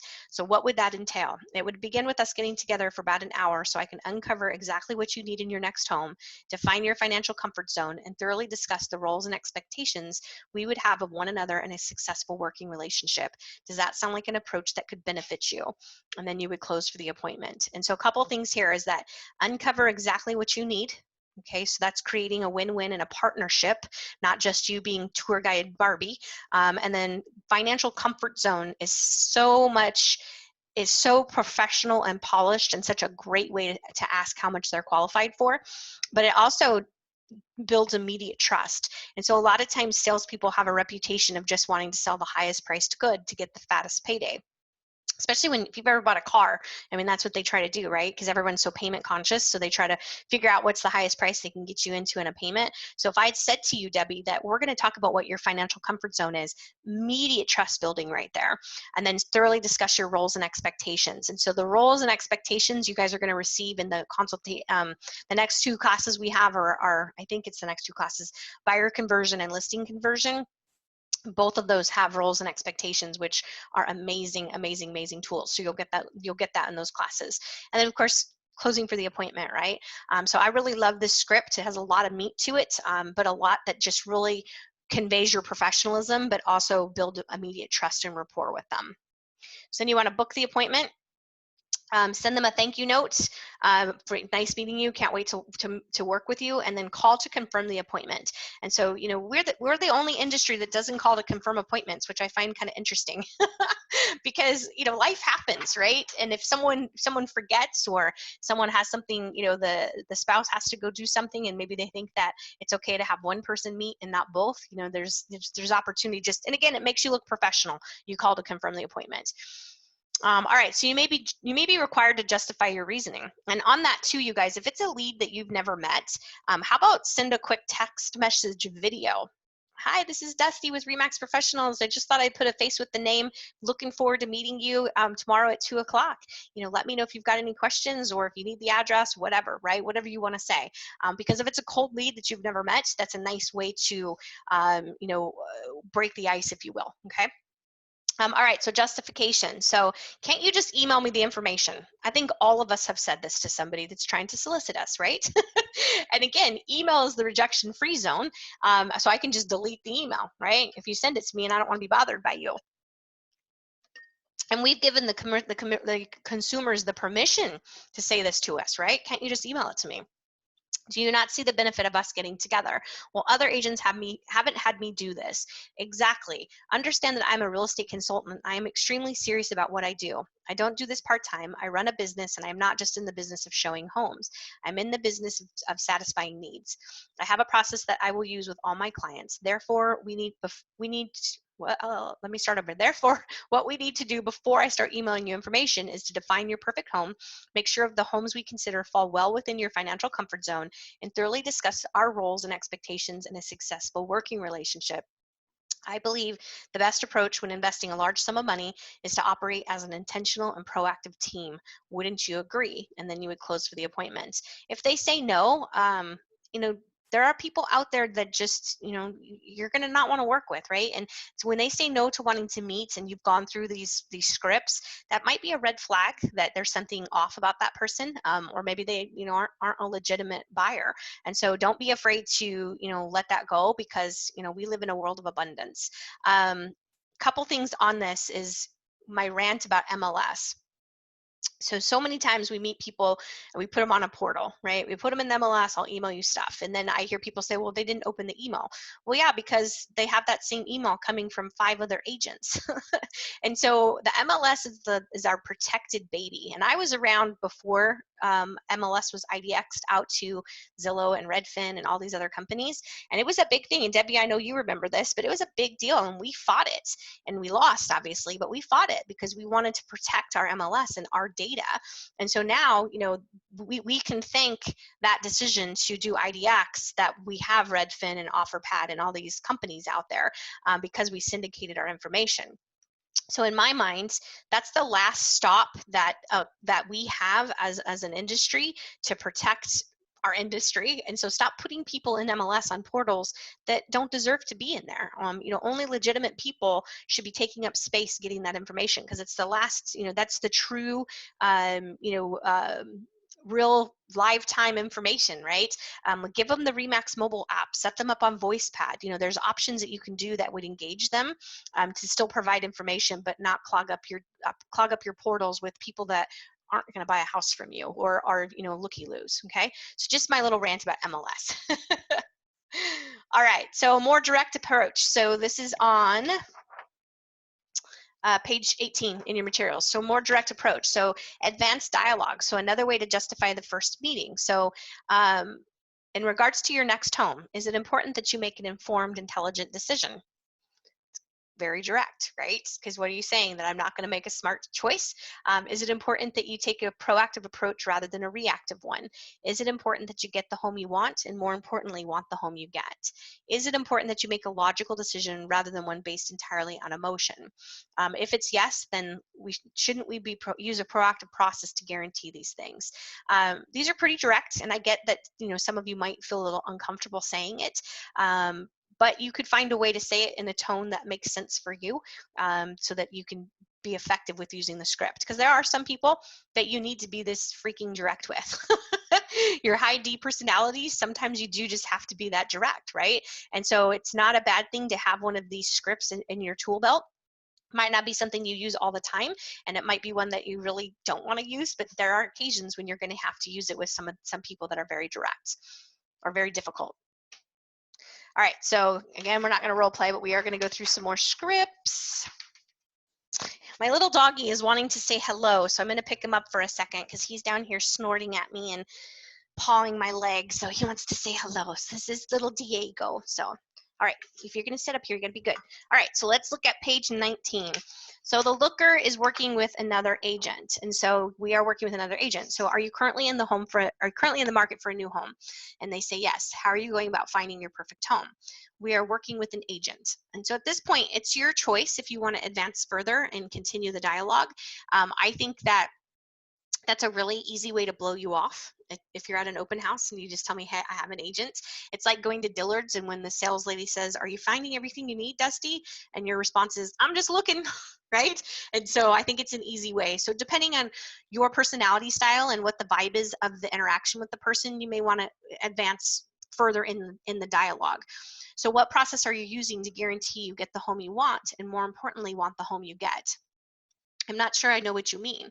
Did your agent invest time on the front end defining your perfect home, making sure of your financial parameters, and thoroughly discussing the roles and expectations necessary for a successful working relationship?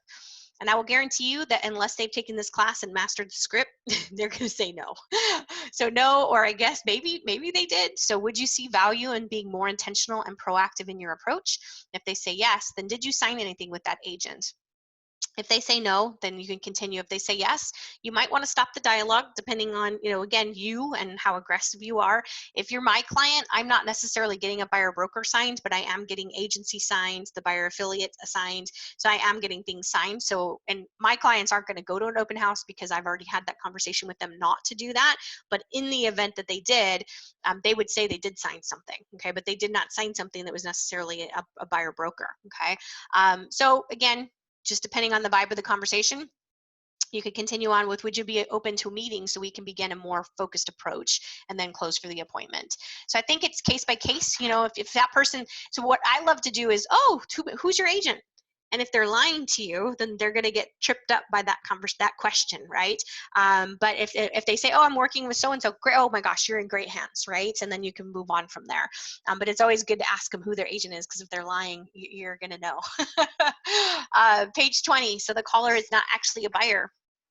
So I'm not in the market for a new home. So what initiated your call today? I was just curious. And are there a lot of curious people in like the Sun City markets? Yeah, it's amazing how many times Sun City people move though, but they're pretty bored, right? So they'll like just go to open houses just to fill time. So do you currently own a home? Yes, I do. Have you ever thought about selling it? No. Well, do you know anyone who's interested in buying or selling? No one at this time. Well, it was a pleasure talking with you. If I can ever be of service to you or anyone you know, please don't hesitate to call. Thanks for your time, and I hope you have a great day. And then we move on, right? And there are people that call just to get information, right? There are definitely those looky-loos.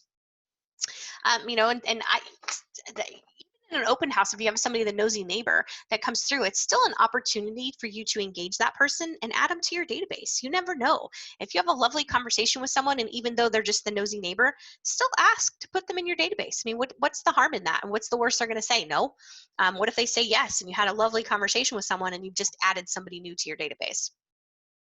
All right, so caller is not currently ready to buy, so we're just looking. So are you currently in the market for a new home?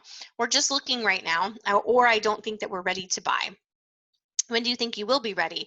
And if whatever their answer is, the example is 2 to 12 months. What's important to you about waiting that time frame? And then listen to the answer. A lot of times people are misinformed. And so if they've had a short sale or a foreclosure, maybe they think they can't buy right now, but you can actually educate them differently. Kyle had a situation a couple years ago with a renter, and this person called them up looking to rent, but they really should be buying. And what was unfortunate is this lady had been told that because she owned a house in California, she couldn't buy a house here. But the thing is that she was misinformed, because that house in California, the debt canceled it out with what the tenant was paying in rent. So she had been renting in Phoenix all this time thinking she couldn't buy because she had bad information.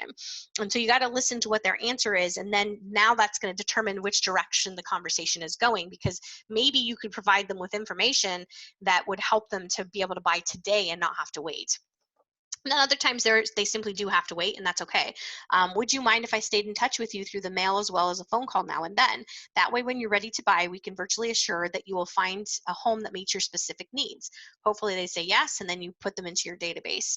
And the thing too is, I think we get so caught up, agents get so caught up in wanting to find the buyer that's ready to buy today. And I get it, I get it, that's exciting, we got to pay our bills. But here's the thing is that you need that lead in 6 months. You need that lead in 90 days, right? So don't be afraid to fill your pipeline with people that might be out, in a little bit in advance, right? Because eventually it will be 90 days from now. Eventually it will be 6 months from now, and you need that lead then too, okay? I always say at some points in these classes, we should not wonder when we get up in the morning who needs our services, okay? All right, so page 22, the property call plan. So wealthy people, advance my slides here, sorry. All right, so wealthy people possess, again, a GPS, right? So we have the market, we've got home ads. So we're going to talk about some advertising right now. And again, some additional dialogues. And so what does ads look like? And so if you guys look at your materials on page 23, here's some samples. And again, these are pretty basic, right? Really, really basic stuff. So, and again, less is more. And so first time home buyers. So why rent when you can own? And so, putting you got to be careful with when you're quoting payments and stuff. So just be, make sure you're getting Shannon's approval on this. So you could put this out on Facebook. You could put it on Craigslist or like OfferUp or Facebook Marketplace. So there's some options there. You can also do it into like an apartment complex. You could also do reverse farming of people who've rented houses that maybe are in a price point that makes sense to buy. If someone's renting for $2,000 a month, that's a significant purchase. Right, even someone renting at $1,500, that's a significant purchase. And so you can go into MLS and search an area and do a reverse search and find out those people that maybe they're 7 months into their lease, and then now I can send them some solicitation to see if they're candidates to buy. Homes under 150, which I would not do in our market. First-time home sellers, I think that this is a really big pool of people out there, you guys, because a lot of people bought houses at 10, 11 years ago, and those people might be sitting on some nice little chunk of change, right? And fixer-uppers, I don't know that we have a lot of those right now that make sense in our market. Certainly there are times when that makes sense. But fixer-uppers, that's a whole other bag working with investors. But some examples here of some ads you guys can do. And could you do, so Facebook, you could do this on Facebook and do boosted, right? You could create a boosted ad for those. All right, so what gets measured gets done. So if you look at page 24, so again, pretty basic tracking, but it doesn't have to be complicated. So you could turn this into a spreadsheet where you track your stuff. And so what do we want to track? We want to track how many calls do we get? This is going to tell us, are we generating enough business on our listings? The specific date and time established for the listing or the buyer meeting, and then any face-to-face appointments that you have, not on the phone, but face-to-face. And then if you got any listings or any new buyers from those listings. And so just tracking it every day of the week, right? And again, this could be turned into a spreadsheet. It doesn't have to be paper if you want to be more digital on that. But it is a pretty basic way to track. All right, so let's take a look at one more of our financial securities. And so this is of someone, again, being proactive marketing. How am I doing on time here? I'm good. Okay. So again, thinking about having, the example is 20 listings. And so if we had 275 touches that go out, that'd be 5,500 per year. And then if we had a 20.25% set rate, which is pretty conservative, that'd be an additional 14 sets. And then if only half of those people showed up, that'd give you 7 more face-to-face meetings with a conversion rate of 45%. And again, that would generate another 3 transactions. So if you guys remember at the beginning of the class, we had the screen that talked about the listing and getting the farm area, getting the 3 leads there. Now we have the just listed, and then I'm going to show you one on just sold. And so that really is 9 transactions that could be generated from a listing in a farm area if we follow the math, okay? So that starts to really take a lot more, that web approach, right? So it starts to generate a lot more. So this is on just listed postcards. So you'd have the listing, right? We're farming, we're getting into the neighborhood, we get a listing, we would send the just listed postcard out. And then this is the just sold. So again, this is giving us our additional transactions on that just from sending out those additional pieces. Okay, so looking at page 27, so the market, the just listed, just sold postcards. So notifying the neighbor. So again, we want to have some dialogues on that. And those are on page 28. So this could be done on a door knock, which, if you take a new listing in a neighborhood and you go door knock, it's pretty effective, right? And that's demonstrating a hustle that maybe other agents aren't doing. Kyle Clayton did a open house, and he door knocked, and they actually got the listing next door from doing a door knock on an open house. So the script is, and what you want to do in 25 doors, right? It's 25. So thinking about 10 on either side and 20 across the street, right? Or however the math adds up that you're doing the 20. I think you should do 10, 10, 20. Personally, 25 is a minimum, but if you did 10, 10, 20, it's a nice little number. It keeps it easy to remember. Okay, so 10 on either side and 20 across. So hi, this is Sarah with RE/MAX Professionals. I have just listed the Smiths home at 123 Easy Street. As an extra service to the Smiths, I am visiting their closest neighbors to see is there anyone you may know who's interested in buying a home in this neighborhood. So it's a great time to pick your new neighbor. If they say no, then here's the flyer. I'm modifying the script. Here's the flyer. And if you happen to come across someone who would like to live in the neighborhood, please let me know. Thanks and have a great day. oh, by the way, here's the hook, I listed their home for $350,000. Hopefully this engages an additional conversation. Hopefully they don't say, gee, I thought houses were selling for more than that, but rather say, wow, I'm really surprised that houses are selling for that price. And so it's an opportunity for you to educate them. And again, just a little bit more nugget that keeps you in front of them a little bit longer to engage the, continue the conversation. Okay, so door knocks around a new listing. So same script, I'm calling to let you know I've listed their home. As an extra service to the Smiths, I am calling their neighbors or door knocking to see if there's anyone that you may know who's interested in buying a home in this neighborhood. And again, thank you for taking my call. Have a great day. Again, just my little note, if you're gonna buy lists, make sure you buy reputable lists. Just sold, so again, moving on the script, it's pretty much the same script whether you're on the phone or whether you're door knocking, right? And so, hi, this is Sarah with Remax Professionals. I've just sold the Smith's home at 123 Easy Street. During that process, I came across other buyers interested in your neighborhood, and I was simply wondering if you know anyone who's interested in selling. If they say no, then great. Here's my card. If you happen to run across anyone who's interested in selling, please let me know. Thanks and have a great day. And oh, by the way, here we're educating them about what we sold the Smith's house for. Okay, so we listed it here, and now I've sold it here. And if this is your second or third conversation you're having with this same neighbor, that's going to, depending on what you sell it for, could open up a whole other communication, right? Because if you sold it for $350 or better, then that's going to, they're going to be impressed with that, and it's going to spur additional conversation, if that makes sense. So I'm not going to read this to you guys. It's the same exact script. It's just a matter of whether you're on the phone or if you're door knocking in person. So don't leave out the oh, by the way, right? When you watch those crime shows, that's how they always end they end with the close as they come back in. What was it? Perry Mason, I think, used to say that, oh, by the way. So it is the phrase that pays, right? So the oh, by the way. So really, I didn't know homes in this area brought that much. Some do. If I could get you top dollar for your home, would you be open to selling? I might be, right? And so great, when would be a good time for me to come out and talk to you about the value of your home? If you're not having these conversations, you're leaving money on the table, right? And door knocking is one of those things that I get it if you're not comfortable, but in my mind, door knocking for a new listing or an open house, that to me is a pretty easy door knock. And one of the things I would add into the door knock for me personally is just, hey, number one, can I put my sign, if it's the neighbor where you're putting a sign, can I put my sign in your yard? Are you okay with that? And number two, if you see anything funky going on, I'm going to be there for a couple hours. I'd love for you to keep an eye out. And people are more than happy to do that. And if you add those things in there, and plus it's a great time to pick your neighbor, to me, that's a pretty easy door knock. And I think it's something all of us could do if we had the open house to do it, right? If we could do open houses right now. And lastly, the last page in here, page 31, is another tracking sheet.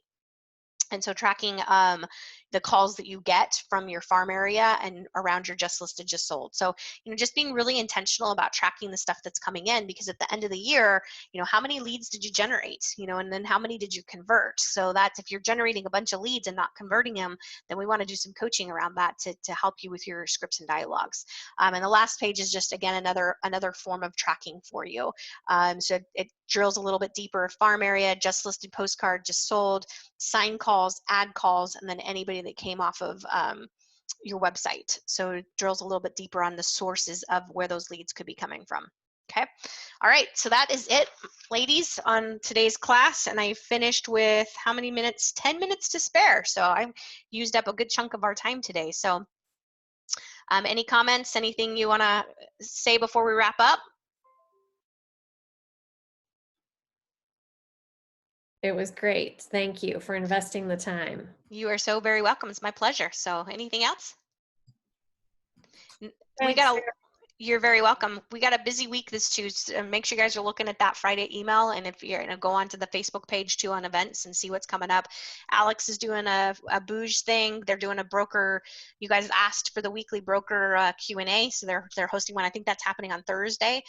They were trying to figure out timing on that. So look for some information coming out. So we got a lot coming at you, plus all the RU stuff. So definitely enough things to keep your schedule full if you aren't zoomed out. So. Shannon posted something this morning. I haven't had a chance to look at it yet. I think, was that on the CARES Act? I think it was a video about that, but yeah. It was a video on the CARES